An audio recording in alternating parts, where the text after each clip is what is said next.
Denver Broncos Mall High View, no commercials, no bullshit. To me, it seemed like a very exciting game. I only got to listen to it on the radio. It's probably going to be how it's going to be for a while because I've chosen to have Mondays off so I can break film down. Um,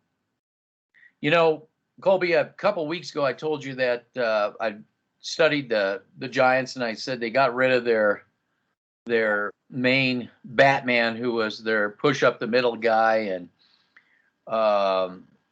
it seemed to me like the pressure really wasn't coming in all day. We were talking off.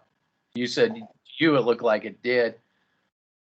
I want to first start off with positives, and I want you. By the way, I want to apologize to everybody. I just got off of work, so I'm eating my dinner. So while Kobe goes off, but I want to start off on a positive note. You actually watched the game. I listened to it on the radio. Give me the positives of this Broncos game. Give me the positives. I'm going to eat. I think from this Bronco game, I think I'm going to give credit where credit is due to Teddy Bridgewater. I've been not very high on Teddy Bridgewater. I'm going to give credit where credit is due. He had one hell of a game. But let's just take a step back. This is the Giants. I'm not trying to be unpositive here. I'm just trying to say that I want to see him do this stuff that we saw today against tougher competition, against the Ravens, Steelers, Colts, etc. Those type of defenses. I thought that another guy that nobody talk about is Albert O. I think Albert O is a very underrated player on this Broncos team. I thought that he had a good game in the passing department, but I think a very underrated aspect. A big part of the 75-yard run from Melvin Gordon was Albert O getting the main block on the second level of the linebackers on the defense. So when you go back and watch the film, I hope you find that. I might be wrong, but that's what I saw. I'm just happy that this team came out to play today. I'm happy that, they came out and showed that they wanted to win this game. That's something in the past 5-6 years that we haven't really seen from this team in September. Question. Do you think maybe they know Fangio's job's on the line? And do you think they're trying to save Mr. Banks? Yes, I believe that. Yeah, I believe too. Believe that too. I want to just say something quick on Bridgewater.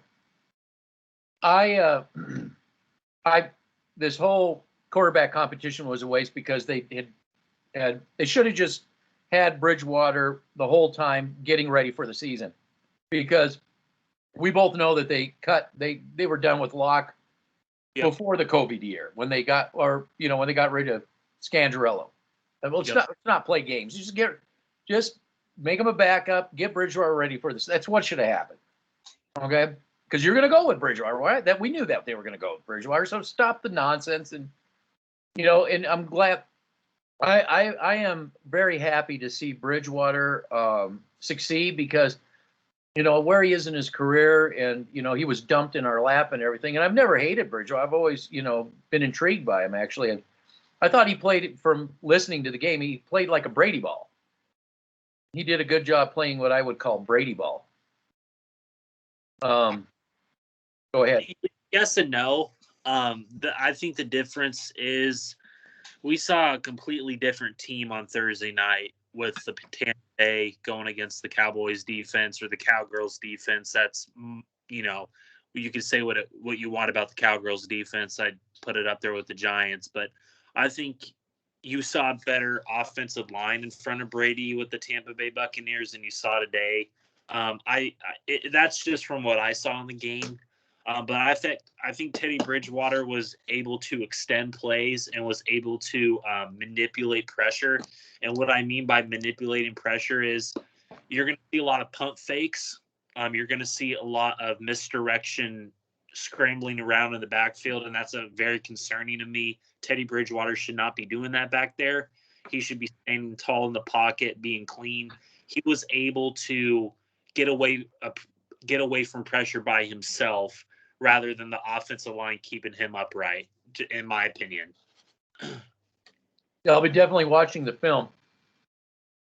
Okay, now we're the Debbie Downers, right? Because we look beyond the narratives, beyond the hype. We look, I sent you. I didn't get to see your replies. Yeah, so Colby's taking notes during the game, Yep. and then I'll do a film review, and then we'll discuss that too.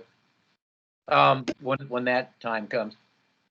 But yeah, just I sent no hype, no bullshit. That was the last video. So what does the Broncos do? All hype. All hype. Did you like that? I loved it. For a small little. It basically goes into what we've been saying. This team's all hype. This is a paper team rather than an on-field team. They're all hype.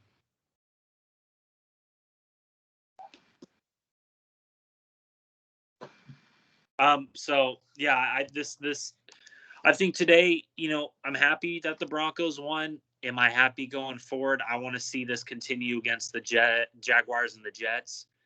I want to see this type of dominance. This is something else that me and you should be saying. They need to be doing this to the lesser competition teams. This is what you need to do to establish. This is what you need to do against the This is what you need to do against the Jaguars and Jets, because the Jaguars lost to the Texans earlier. They don't look any better than the Giants. So, and then the Jets, Jets are going to be the Jets. But this is what you need to do get in the next 2 weeks when you go, and then you're going to be going to Baltimore against that tough Baltimore team. And don't sleep on the Pittsburgh Steelers. I've been telling people that their defense is legit. They beat Buffalo, and it was a hell of a game. Yeah, that I told you to mark those games, didn't I? Yep, you were the first person to say that. To mark those games on your calendar. Now, here's the other thing. I told you that I never took the Giants really serious. Yeah. But there's alarming things because they offensively they got Barkley, yeah. And he's good. But as a organization, as a unit, they're not good. They got a good receiver. They have really zero offensive line. They're just really a mess. Now we're going to talk about. Go ahead. Go ahead. I think my mistake was I think that I overrated the Giants defense. I think that I don't know. I felt like they would have showed a better defense today. But obviously, I was wrong. I'll come up here and admit it. I was wrong about the Giants' defense. I thought they would have played a little bit better today. Where did the Giants' defense slip, in your opinion? Well, remember, here I want to bring this point up. They got rid of the main guy who gave the push up the middle, and what did they get in return? Corners. How did that work out for them? Not very good, because I didn't really see any. I mean. Let me just say this. I saw push up the middle, but Teddy Bridgewater, a veteran, being able to manipulate that pressure in a way that was able to extend plays, I think won this game for Denver. I still saw pressure from the interior of the offensive line from Denver. I Garrett Bowles struggled a little bit today. Bobby Massey, he struggled. This whole offensive line struggled. But it was the experience and the manipulation factor that extended plays for these receivers to get open. In my personal opinion, that's what won this game for the Denver Broncos today. Well, that's something I think Locke himself can learn. I agree. That's something he could learn. And I think something he needs to learn, too. I agree. But Bridgewater's heading for a buzzsaw coming up. But yeah. Enjoy these weeks. So you said something too. Oh, no, let me get back on track with the offense. Being that their Giants offense is really a mess. I said before this game, I don't care if the Giants score a lot of points, but if they're able to move the ball on this defense, I'm going to be very concerned. Mm-hmm. And this is the things that, okay, we're going to get into the dark side of the thing, but, nobody wants to get into the dark stuff. Just give me this win. Just give it to me. Yep. But we're taking everything in. I like to still see the tape. I have a lot to say about the offense, too, about the running back that they got. Anyway, so the Giants not being a really good offense, and I think our best defense was the time that the Broncos offense took away from the Giants. They didn't get on the field very often. This is what's alarming, because they are a bad offense and they didn't get very much time. They were still able to really move with ease. They didn't score, I understand, but this is the Giants. This is the Giants we're talking about. You get into more high-powered offenses, and if this offense can move with ease, what are you going to do to stop those guys?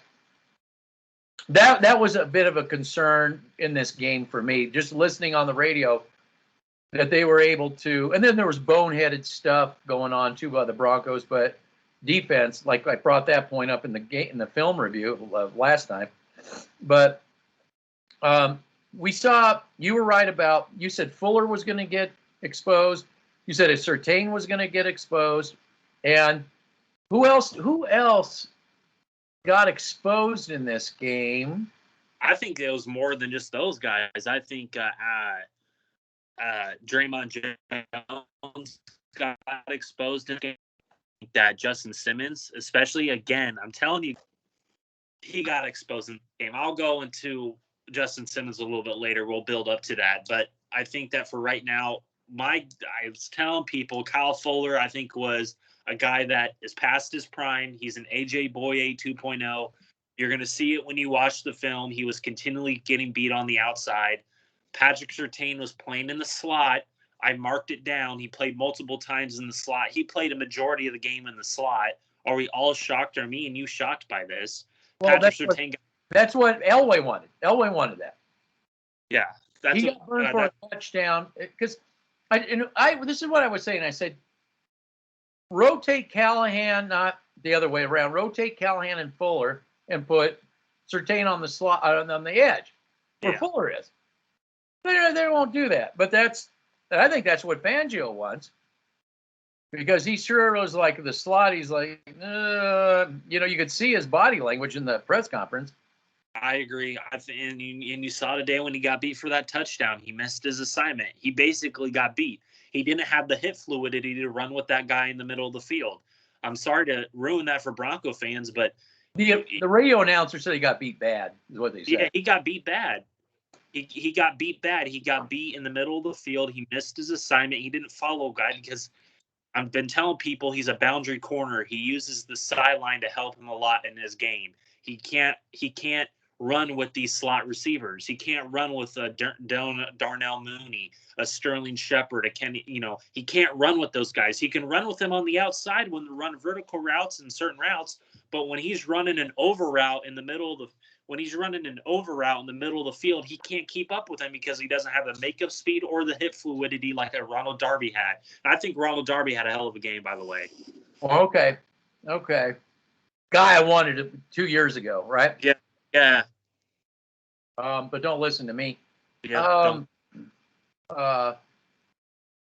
So, yeah, we got Simmons, and that's all I was hearing. Simmons getting beat over the top. It's what it sounded like to me on the radio. They brought his name up, getting beat.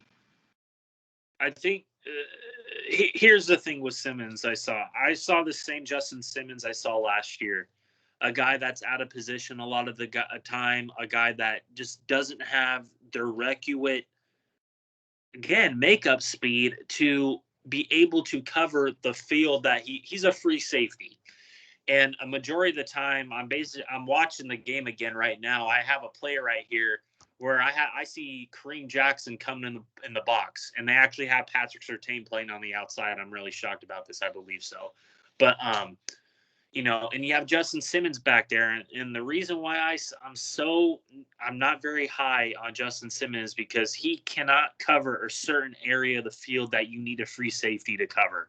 He is not a Bates from the Cincinnati Bengals, who I think is a way better player than Justin Simmons.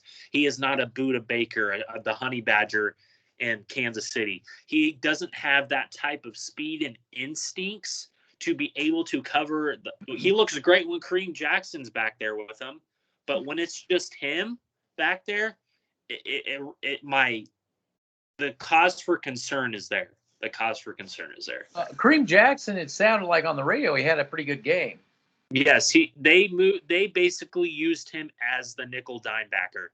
He was the nickel dime backer. He was able to stuff the runs, get in there, shoot the hole. He was basically what they used TJ Ward for back in the day with Wade Phillips.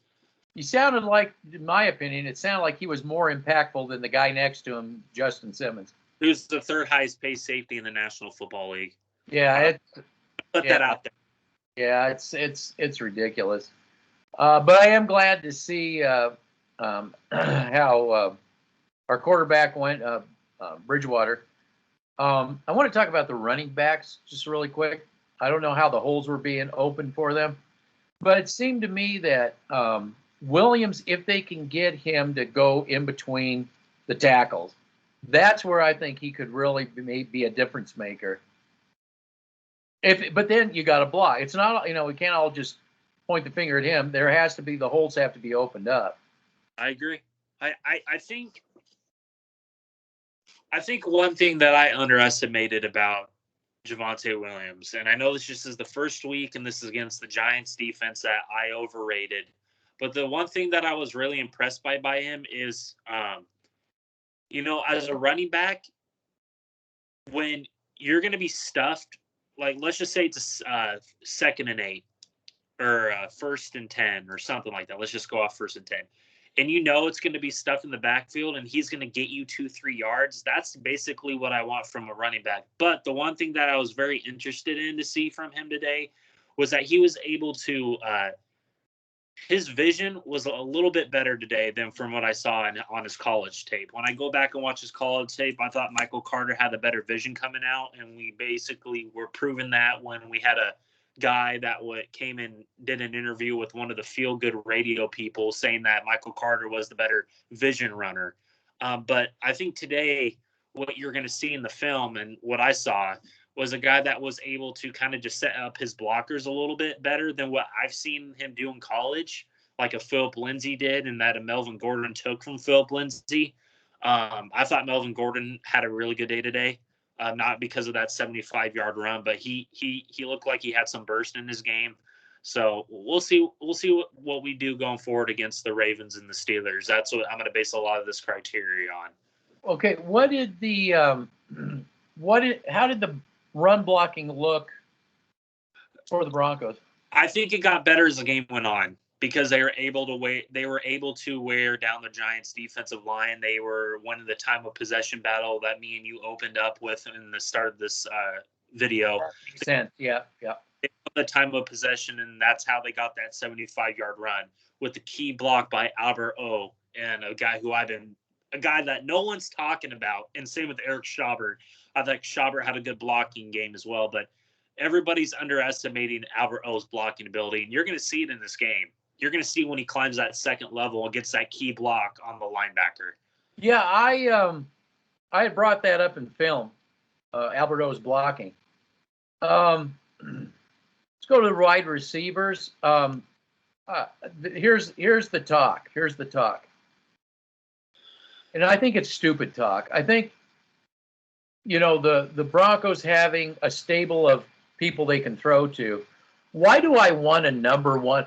Oh, we need a number one to emerge. And I'm like, wait a minute. Time out with that. How about this? We have the quarterback throwing, maybe he's going to throw a lot to this guy. Maybe next time it's this guy. Makes the defense wonder, well, who is he number one? Is that number? Is he number? He keeps the defense guessing. Anytime that, if you have a lot of people that you can throw the ball to, and they're all equally capable, as a defense, you're wondering, well, who's the guy? Well, if they're all the guy, depending on the day, That can be pretty tough for a defense. Um, It sounded like Judy. It sounded like I said, I didn't get to see it. It sounded like Judy actually was starting to toughen up a bit and get in traffic and catch. um, yes and no. I think a lot of his catches came from his side of the field, like usually, on the boundary. There's a few plays in there where he caught the football in traffic. I was really impressed by. I thought Jerry Jeudy had a good. He didn't drop the ball, so Jerry Jeudy, his hands, they looked like they finally came to play today. KJ Hamler had that drop touchdown pass deep. But I thought KJ Hamler had a hell of a game besides that one drop play. But that catch on the sideline for Bridgewater, beautiful throw and catch. Tim Patrick, no one's talking about him. He had another good game out, played good. A guy that will let go next year, a guy that's an impactful player. You don't need to draft him on your fantasy football team. He's just a damn good player. And when you watch him on film, Cortland Sutton, like me and you've said, and the same thing we said about Bradley Chubb, who didn't play in this game. That's very concerning. Well, I don't think Bradley Chubb needed to play this game, in my opinion. I thought. Say that again. That's fine. Yeah, I think that it was best to rest him. And to be honest with you, I think Judy should be a 4 to 5 weeker, at least. I agree. I mean, and I'm saying that's for a healing process. I think they have enough receivers that he can spend his time rehabbing, so he doesn't get it hurt more, and he becomes less effective as the season goes on. That's just me. I think that the reason why the Giants had a lot of success in this game, is because we got no push on that D line. Again, me and you are going to continue to say this, but there was no push up the middle, and and people are going to probably come in the comment section and say, well, there was some push from Draymond Jones, but it wasn't in the right spot that I want. He's a third-year player, and under a Vic Fangio and Bill Kollar defense, he should know this by now. His ability to go in the A and B gaps and him shooting off the football, yeah, he was getting there, but it was at the wrong place. It was at the right time, but it was at the wrong place. And you're not going to be able to get away with that when we go against a Ravens offensive line, when we go against a Kansas City's offensive line, if they pick it up, the Chargers offensive line, who looked damn good today, who kept Justin Herbert clean, by the way. So you're not going to be able to do this against top 5 offensive lines, not even top 10s. Draymond Jones, yeah, you can make an impact pushing the middle, but you need to be able to be there at the right place and even at the right time for you to make an impact on this game. You can be there on film making a push, but you have to be able to finish it. You have to be able to get to the quarterback. You have to be able to disrupt them, and I barely saw that from the Shelby Harris and Draymond Jones. We saw it from Von Miller. We and you even said it. He looks like Von Miller, but he's on an island. So he's on an island. He's definitely on an island. He is. I think there should be some concerns with this 2015 version of the defense. And I think that there's need to be cause for concern with this offense, because when they came out to start they went 3 and out, and guess what they were running? The 3 wide receiver set, and then they started slowly but surely going. They started slowly but surely going back to that Mike Munchak. That's what it seemed like. They ran a lot of that. Yeah, well, they started off with the 3 wide receiver sets. They did a lot of empty sets. They even did that somewhat in the second half, but a majority of the game was the Rich Scangarello, Mike Munchak scheme. Which makes you wonder, why did you hire Shermer to begin with? That's where I'm. Again, yeah, but then again, Elway doesn't want to give Munchak the player personnel to run in the offensive line to run a 3 wide receiver. So yeah. You said that they came out with the 3 wide receiver set. Yeah. Did they go 3? Did they go 3 and out? They went 3 and out. And then they did like we said. Yeah. We said, don't do that. Come out with the watch the first drive, and they went 3 and out. And then it was in with that 3 wide receiver set. So, like, everybody, yeah, you could. It's 27. We won, man, 27-13. But I'm not going to be a Debbie Downer here. I want us to do that against Kansas City. I want us to do that against the Ravens. Well, keep saying that because you said you wanted to dominate. And in some aspects, they dominated. In some aspects, they did not dominate. It seems like defensively, they got some help from the offense ball hogging. I agree. I think that I think the defense benefited from playing the Giants offense. I think that's what it was. Well, yeah, no, that of course. That's what I said too. And this is what we really got to find out. What happens when you're not playing the Giants and you're down 7, you're down 14, you're down now, not them, you are. How is the team going to respond to that? That's going to be moving forward. Okay, right now we know the Broncos are better than the mess that's in New York. That we do know. Yep. Speaking of messes in other places, I heard like Minnesota was a complete mess in the first half. I don't know how that ended up, but at least in the first half, they said the Bengals won in overtime. Okay, because they like could. There was a comment that they were going through, and they said the Vikings couldn't get anything right. They were getting flagged for everything. They couldn't do anything right. I agree. I think that not that I'm a Vikings fan, but I'm just because if we go back to that first game. By the way, this is just a conspiracy. Aaron Rodgers got benched today. He got pulled through 3 interceptions. The all-world Aaron Rodgers playing against the Saints. Well, I'm wondering if there's. I think he's packing it in. Come on.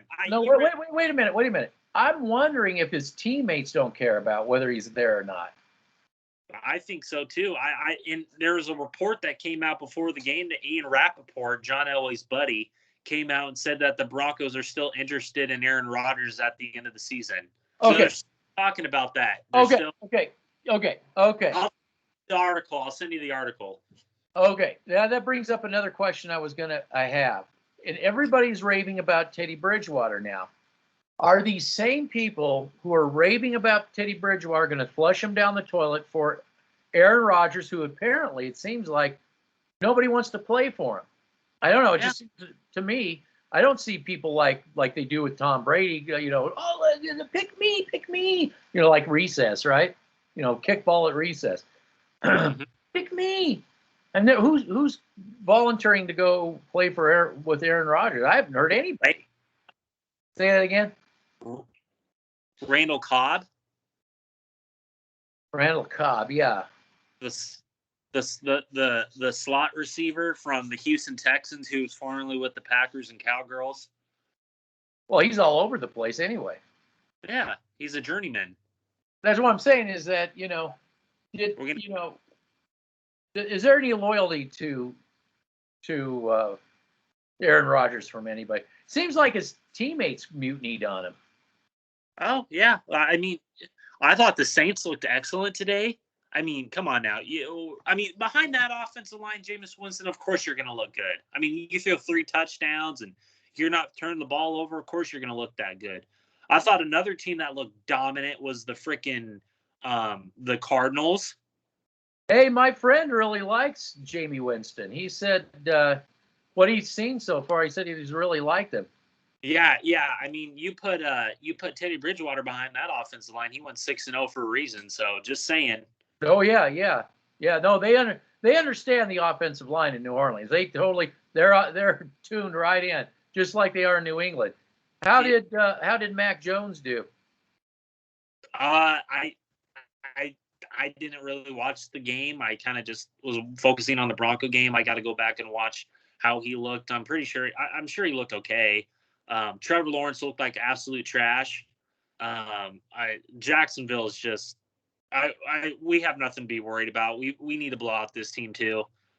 Jacksonville, I was basically watching the Jacksonville-Houston game. Houston looks like a much better team, and that's shocking to say, but I think it's the same thing. How did Philip Lindsay do?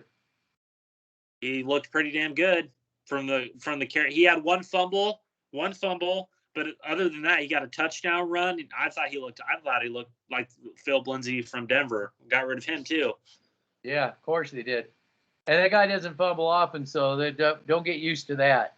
Don't get used to. I think the game that we need to be looking out for is that Jets game, because that Jets defense, from what I saw today, oh my God. The last year when the Broncos played that Jets defense, they were pretty good. Yeah, I mean, that defensive line with Robert Saleh calling that defense, oh my goodness. So you think that worried about that defense more than the Giants, and I overreacted to the Giants because of last year's tape, and I didn't really go back and look at the preseason tape and see that. That's my mistake. That's not going to happen again. But that's what I fell into, and I didn't realize it. Dalvin Tomlinson. Well, we'll keep up with their defense to see. So we're blowing off Trevor Lawrence and the Jags. Yeah, I mean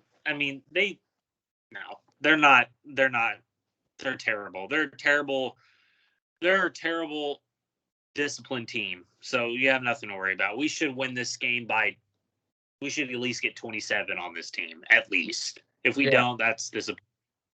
Yeah, it sounds good. Yeah, I gotta go and I gotta watch. I'll get up early and I'll set up the camera. I'll be filming I'll be commentating.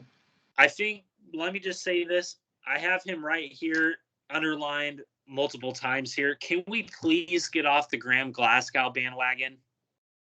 I mean, you say what you want about Lloyd Cushenberry, but oh my God, is Graham Glasgow a pushback machine? I mean, this guy was getting pushed back into Teddy Bridgewater's game. You said, I don't mean to interrupt you, but me and you know Glasgow is overpaid. Over what else? Overrated. And an over-glorified right guard. So there we go. Now you said you were disappointed with Reisner. Yeah, Reisner too. I mean, Reisner was okay, but I would have expected a little bit better from Dalton Reisner. And same with Cushenberry. I mean, it's just this whole offensive line. You're going to see it. It's just, yeah, you're going to look good against the Giants defensive line, but what's going to happen when we go against the Ravens and Steelers defensive line? I mean, what about the defensive line of the Jets? So we'll take a look at that too.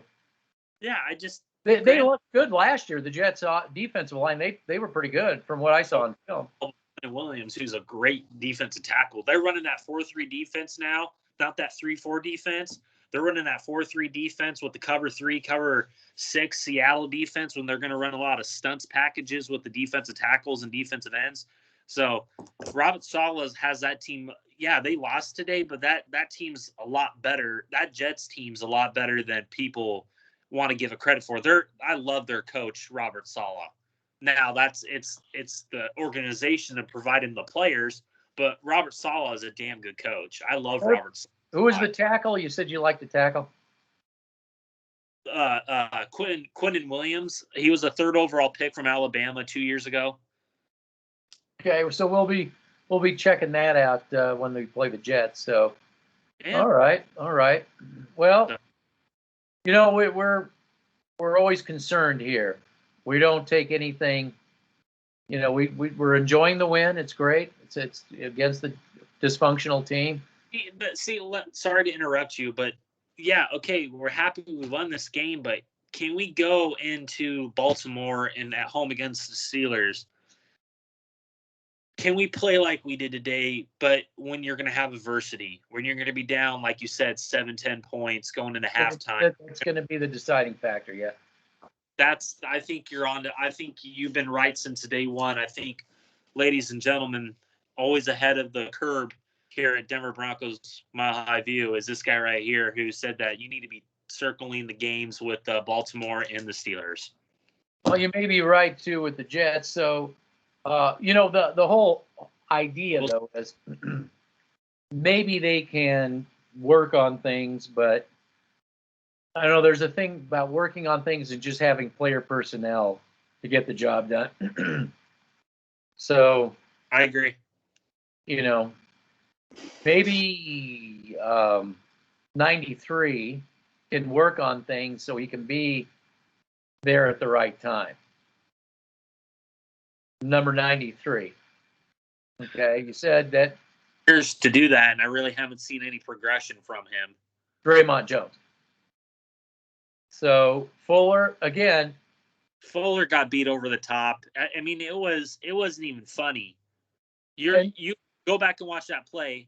He got beat over the top. Everybody was talking about that. And who brought that up first? You did. No, you did. You said Fuller was going to get exposed. Yeah, and same with Surtain. He got exposed again too because he's in the wrong position. He should be taking Fuller's position. That's what I said, and I know Fangio knows that. And this is where I say there's somebody else calling the shots on this. Yeah, I agree with you.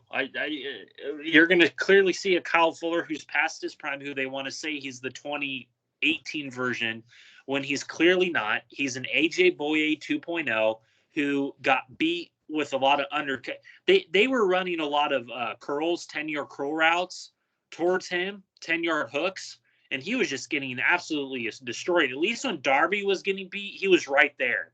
So, because he had the wreck you at makeup speed to get back and was able to knock a lot of balls out, and that I was really impressed by. That's why I wanted him 2 years ago.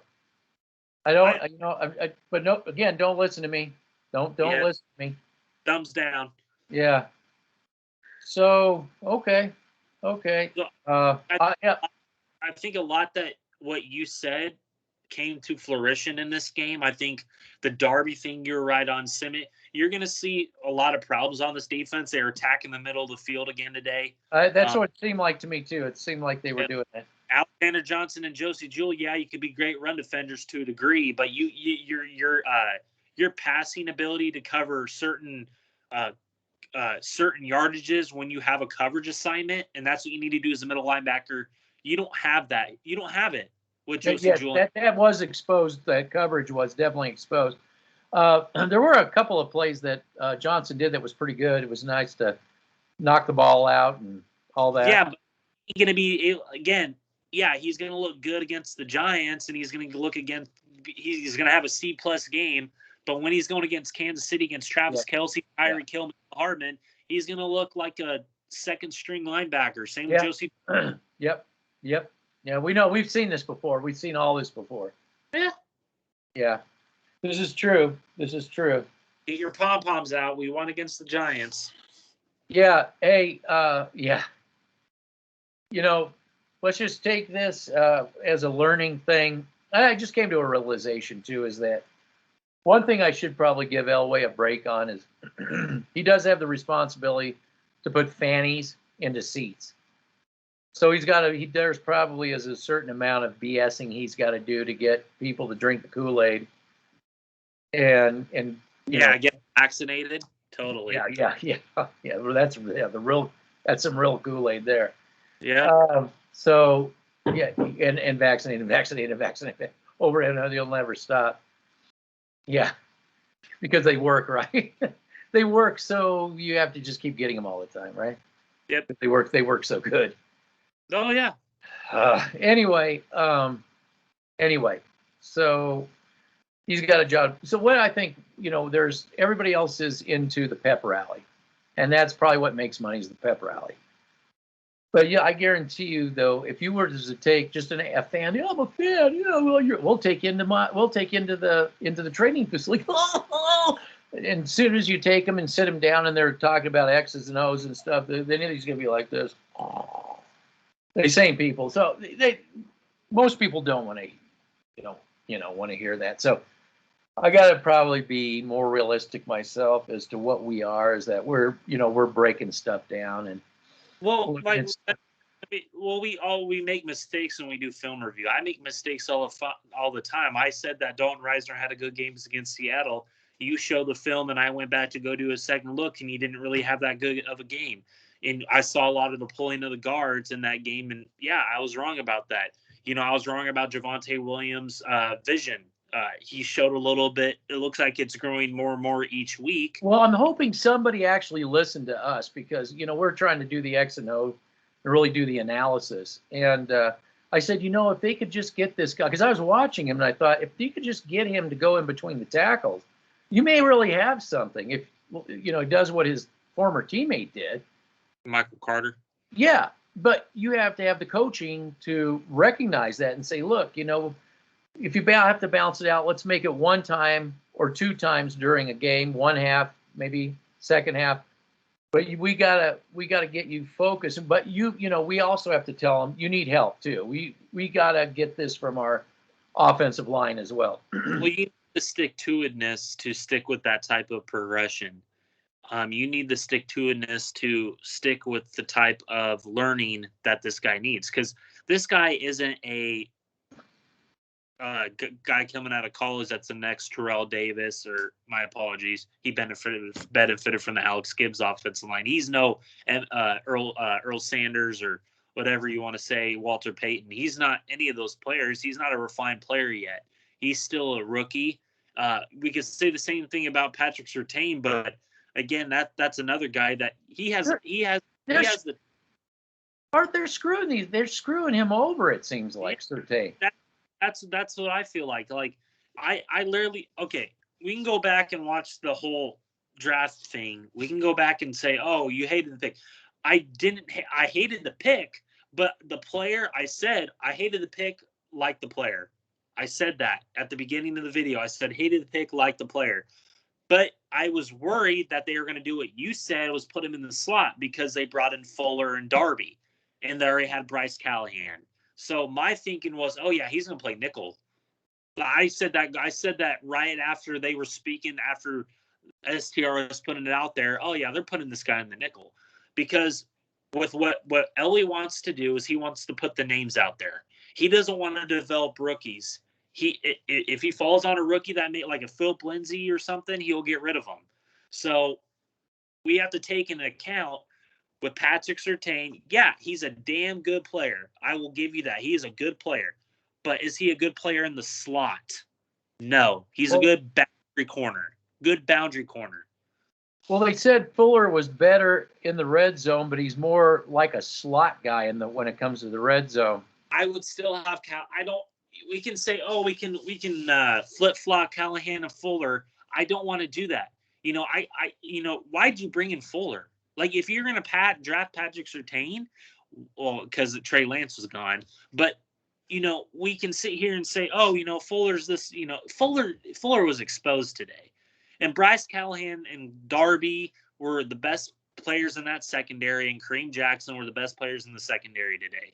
Okay. I don't want to hear it. I don't want to hear him and his fans coming on here saying that he had a good game. He did not have a good game. And a lot of the good plays that he had were made by Von Miller, and they were makeup tackles. They were basically cleanup tackles. They weren't his tackles that he was able to make. And you're going to see when you watch the film a lot of arm tackles again from this guy. Well, who was that? Justin Simmons, third highest paid game. Yes. Yeah. Cleanup. Yes. Cleanup tackles. Yeah. There's no, when you put in a tape of Atwater, you got an impact. You got a guy you don't have to go searching around for the guy. When I have to do a film study on Simmons, I have to search for him. I don't have to search for Atwater. He comes out and pops. He pops in the video. Guys pop. And I think you can say the same thing about Kareem Jackson in some way too. He popped in this game. You're going to see it on the film. It sounded like that on the radio. And same with the Troy Polamalu, Ed Reed, a Jeremy Bates, a Budda Baker, a Derwin James Jr., who played an excellent game with the Chargers today. I'm a Chargers fan now. No, I just like what they're doing in Chargers, finally getting their offense and defensive line straight now. That's what you need to do. But I'm just saying, like, guys like that pop on film. Justin Simmons, yeah, you're right. You have to search for him. Or it's a guy that, okay play, but you need to get better. You need to have better technique work, because they're going to come at you with that again, and they were going on his side of the field again today. So I agree. We got a good game today. It was fun, exciting, but we really have to see this against some serious competition. But at least I guess it's nice to know we're not as bad as the Giants. True. It could be worse. But hey, like I've told everybody, this is just the first game of the season. Everybody's just getting acclimated to the season. It's a long season, 17 games. Sure is. Gonna see many a team seen games like this, and the season just implodes. Yeah. You can start your season 1-0, and then your season go down the toilet just like that if you're not prepared. But there is a silver lining if the team implodes. Aaron Rodgers. They're talking that up, huh? He said, yeah. It's going to be here. It's going to be here. It's going to be here. Well, wait a minute. Didn't Bridgewater just do a good game for you guys? Yeah, the same people that are talking Bridgewater up will flush him down. Cecil, I'm waiting for you to give up on this guy, buddy. Cecil Lammy? Oh, yeah. Oh, Teddy Two Gloves. Looks great. Looks amazing. Okay, yeah. When are you going to flush him down the toilet now?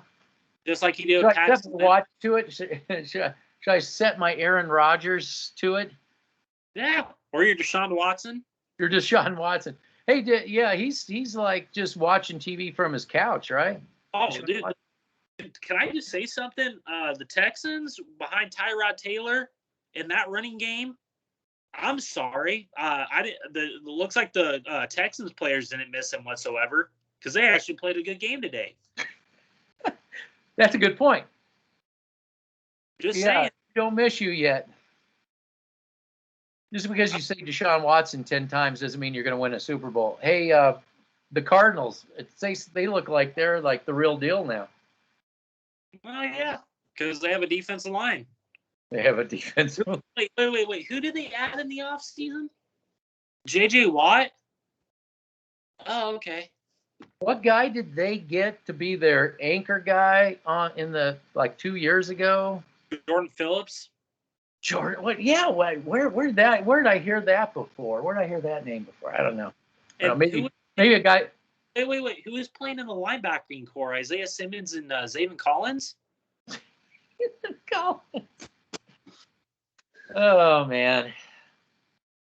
You just got to throw your hands up is all you can do. Oh, wait. Well, just wait here in the next few weeks. We might actually, with our note-taking and in our film analysis, there's a lot to it. Yeah, woohoo! We won 27-13, but there are still some red flags from this team that we're not going to be able to get away with that when we face these top 5 dogs. Like you said, you know the problem with red flags, they're worse than yellow flags because they sneak up on you. Those red flags. Yeah. I agree. I want to thank everybody for allowing me to eat my dinner while I'm doing this because that's just how this rolls. I mean, I just literally walked in the door from a not so hard day work, but it was work nonetheless. And check that out. Tell the story about that. So I was playing Dungeons and Dragons in my mom's basement, and I won this. So I'm actually a pro on Dungeons and Dragons. So, yeah. You're a pro in Dungeons and Dragons. You drive a fake cop car. You work at a 7-Eleven. You're part dog. Your dog. You have a DARPA dog. It's like you have a poodle and a robot dog, and you're with QAnon. Yep. I have it made. You have the life. You have the dream life right there. Oh yeah, absolutely. I was working my ass off today, and you were playing Dungeons and Dragons, winning a helmet. Yep. Oh, but I got a better one. For you. I got a new one for you. You got one. You are a CGI. You are a CGI that I created, and I'm just talking to myself. Or you created me as a CGI. Later came on. Yes. You had me like, max headroom. And talking. Now you came on later to be the backup. Yeah. Anyway. I'm your son too, so. Oh, yeah, it's true. So grandson. You're, Grandson. What's that? You're just in the other room. I'm up on top. See, let me pound the ceiling fan there, and see, I'm your poor old gray-haired grandpa that you keep.